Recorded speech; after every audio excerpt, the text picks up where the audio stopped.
Un día como hoy, un estudiante portador de un virus de gripe entra a un campus universitario, aislado, que cuenta con 1000 estudiantes sanos. A los 3 días habían 11 estudiantes contagiados. Modelar el PBI y resolver el problema suponiendo que la rapidez con que el virus se propaga, por medio del contacto físico entre las personas, es proporcional no solo al número de contactos de estudiantes contagiados, sino también al número de estudiantes no contagiados. ¿Ya? Entonces es un problema en donde hay que modelar este problema mediante ecuaciones de primer orden, ecuaciones diferenciales. ¿Ya? Ahora, tenemos que definir las funciones con las que vamos a trabajar, como en todos los problemas. En este caso, nos señalan que la rapidez con que el virus se propaga, es decir, la tasa de cambio de la cantidad de contagiados respecto al tiempo, es proporcional al número de estudiantes contagiados y al número de estudiantes no contagiados. Entonces hay que definir dos funciones, una para contagiados y otra para no contagiados. Por tanto, vamos a llamarle la función i para el número de estudiantes contagiados y un x para el número de estudiantes no contagiados. ¿Ya? Ahora, hay que considerar que la cantidad total de estudiantes es 1000 más 1, más la persona que llegó, más el estudiante que llegó a contagiar a los demás. Entonces el total va a ser los contagiados y más los no contagiados x igual a 1000 más 1. ¿Ok? Entonces, de aquí, como nosotros debemos modelar la rapidez de contagiados, ¿cierto? En el tiempo, tenemos que expresar nuestra ecuación diferencial en términos de i, que es la función designada para los contagiados, y de t, que es el tiempo, pero no de x. Entonces, desde esto podemos despejar el x para luego reemplazarlo en nuestra ecuación. Por tanto, vamos a tener que el número de no contagiados va a ser 1001 menos los contagiados. Es por simple diferencia. ¿Ya?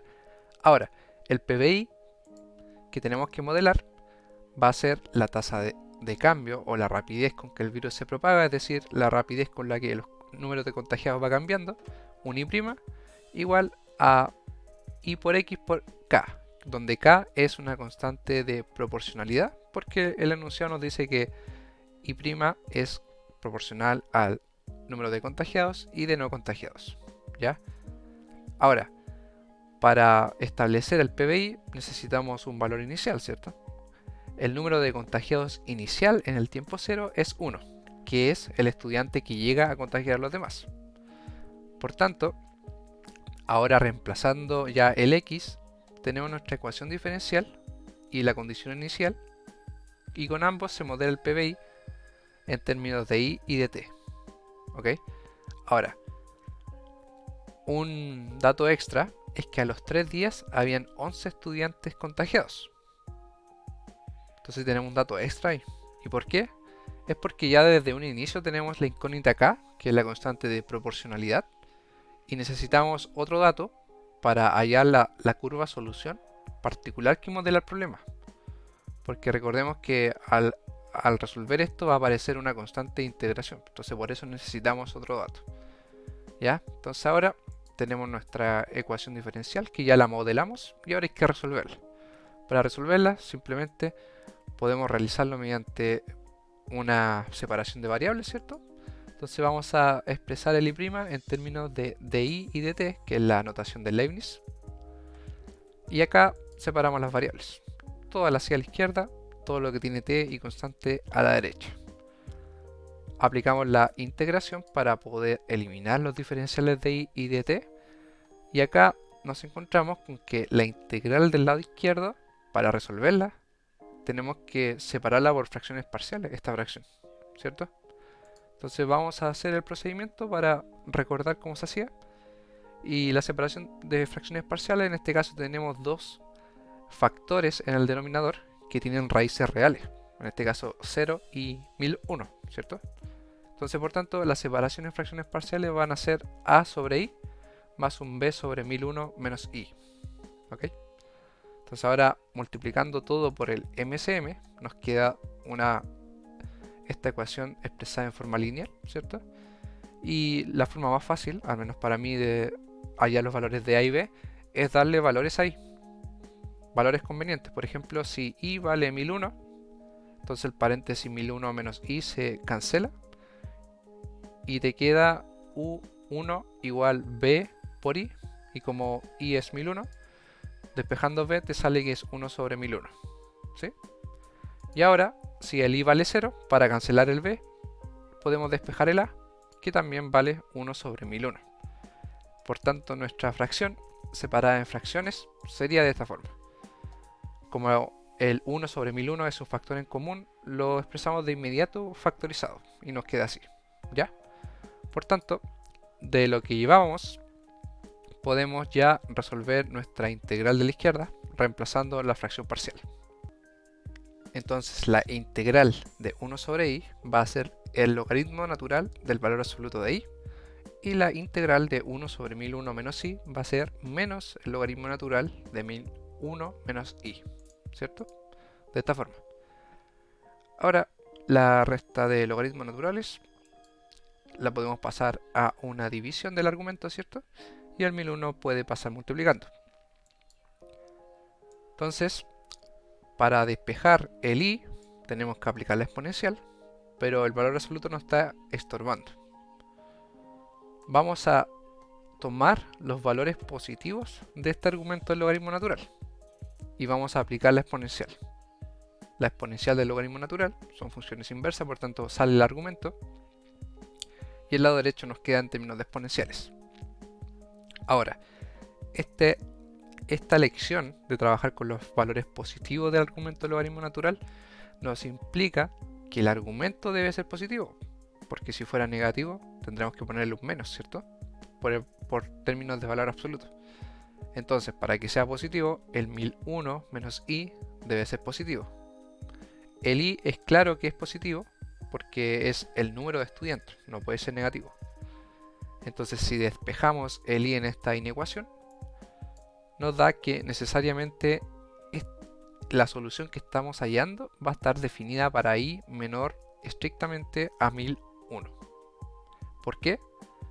Porque 1001 es el número de estudiantes máximos, incluyendo al estudiante que llega a contagiar, pero que ya está contagiado. Entonces esta solución no lo está contando al que ya está contagiado, sino que parte desde los 1000, porque es estrictamente menor a 1001. ¿Ok?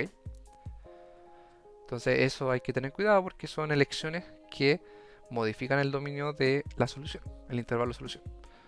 Por tanto, tenemos esta expresión. Siguiendo por acá, podemos despejar ahora el i. Pasamos multiplicando el denominador, se distribuye y queda de esta forma.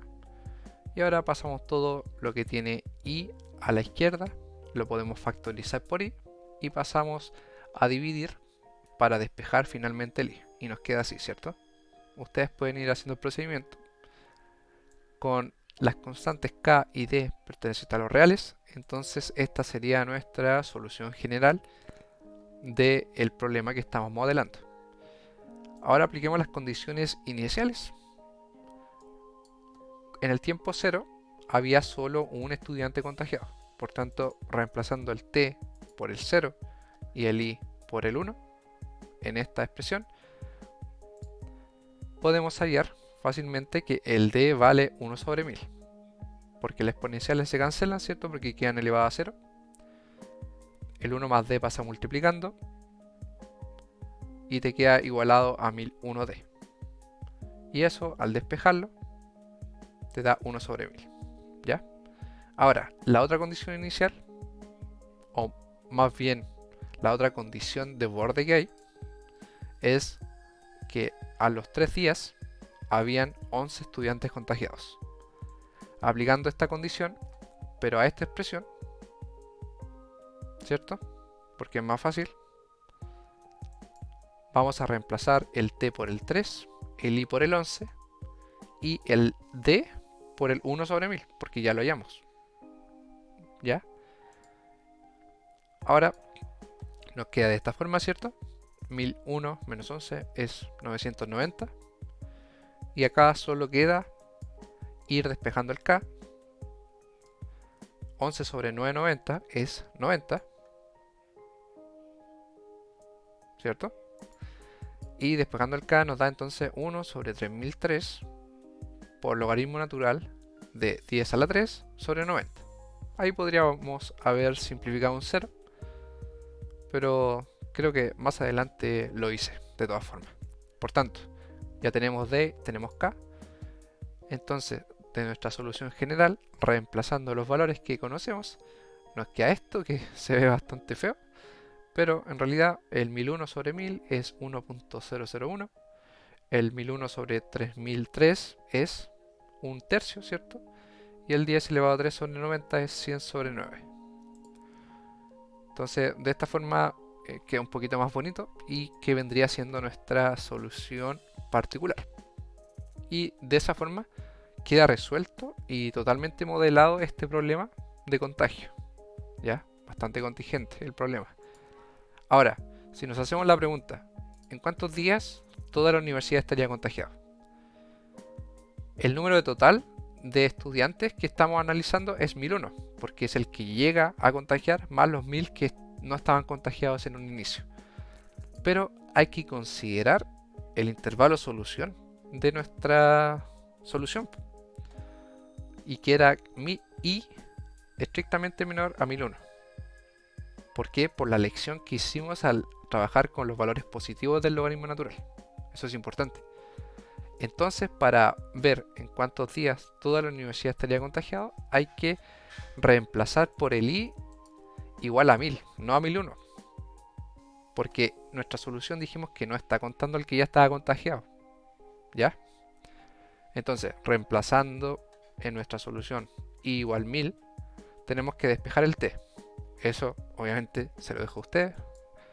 Y eso resulta en 17.21 aproximadamente.